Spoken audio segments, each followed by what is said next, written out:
के फेन start part वाला पे आपका एक बार फिर स्वागत है। आज हम पढ़ेंगे बी ब्लॉक।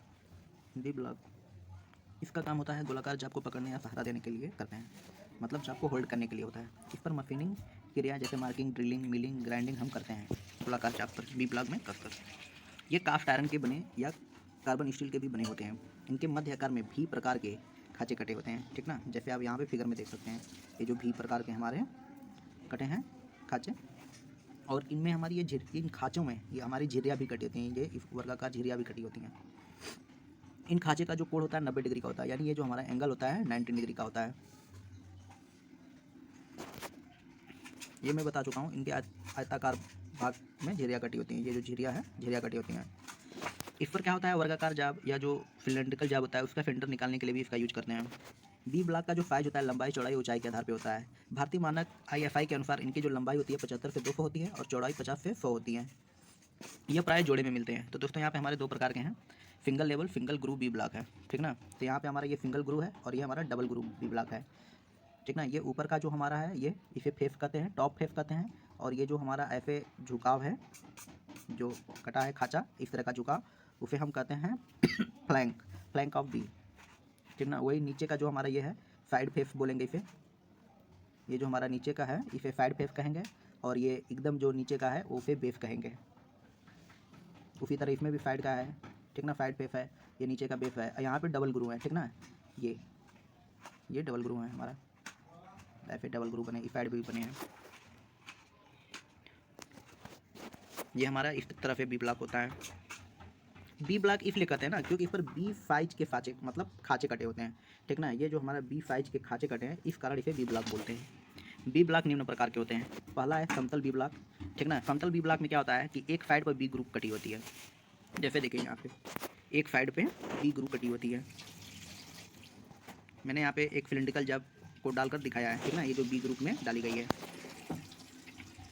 आगे बढ़ते हैं। दूसरा है क्लैम्प सहित बी ब्लॉक, ठीक ना, क्लैम्प सहित बी ब्लॉक।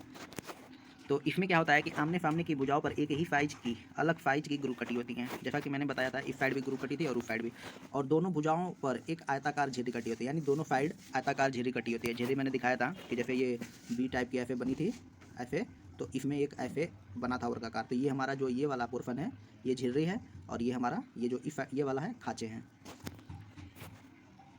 इन झिर्रियों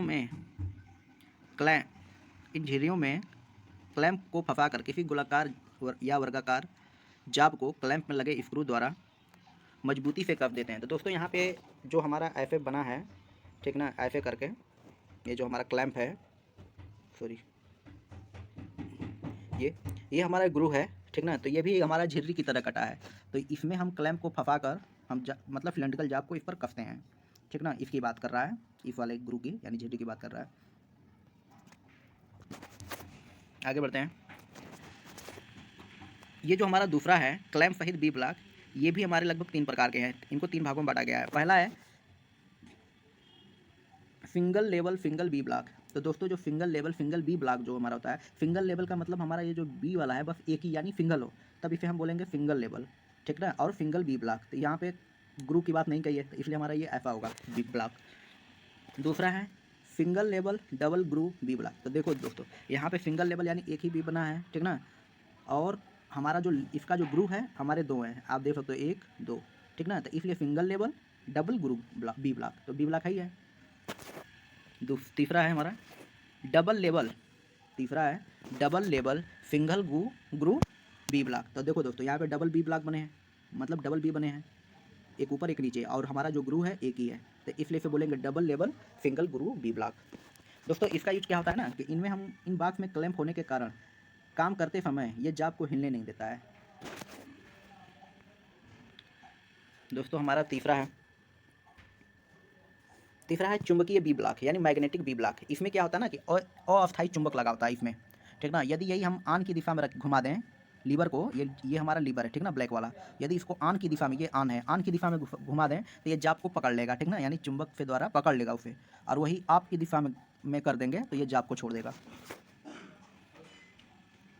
बी ब्लॉक की परिशुद्धता। तो देखो दोस्तों, बी ब्लॉक की परिशुद्धता को हम ग्रेड के द्वारा दर्शाए हैं। तो ये हमारा ए ग्रेड और बी ग्रेड। तो जो बी ब्लॉक की जो परिशुद्धता है वो दो प्रकार के हैं, ग्रेड में है ए और बी।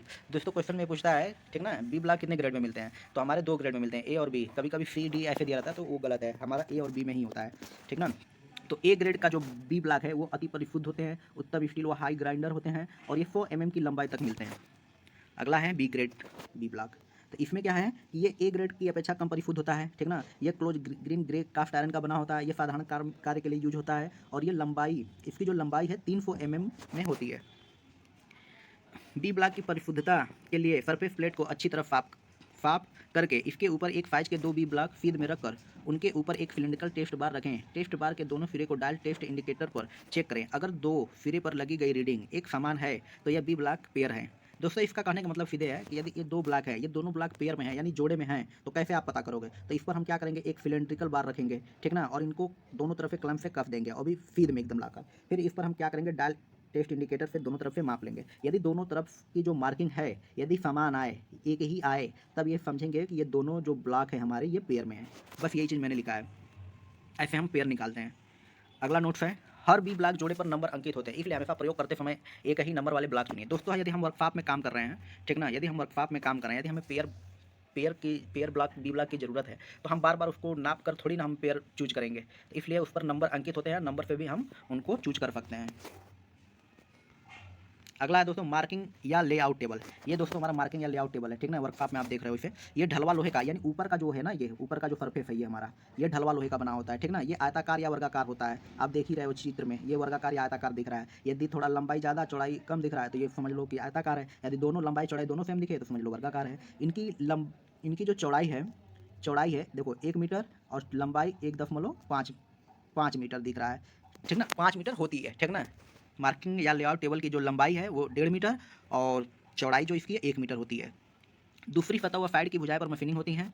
इस पर रूल, डिवाइडर या 8 लेग कैलिपर या मार्किंग आदि से मार्किंग की जाती है, ठीक ना। इस पर पंच द्वारा पंचिंग करते समय भी इसका यूज किया जाता है। और ये इसका जो स्टैंड है ना, माइल्ड स्टील के बने होते हैं और इसके ऊपर ये जो हमारा टेबल होता है फिक्स किया जाता है। ये हमारा माइल्ड स्टील का बना होता है और ये हमारा ढलवा लोहे का होता है टेबल, ठीक ना। तो इसको इस पर स्टैंड पर फिट किया जाता है। तो दोस्तों हमारा वीडियो आपको कैसा लगा, यदि अच्छा लगा हो तो चैनल को सब्सक्राइब करें और वीडियो को लाइक करें और कमेंट कर हमें बताएं, ठीक ना, जिससे हम आगे की वीडियो और भी अच्छा आप कॉन्सेप्ट में आप लोग को मुहैया कराएं। धन्यवाद दोस्तों।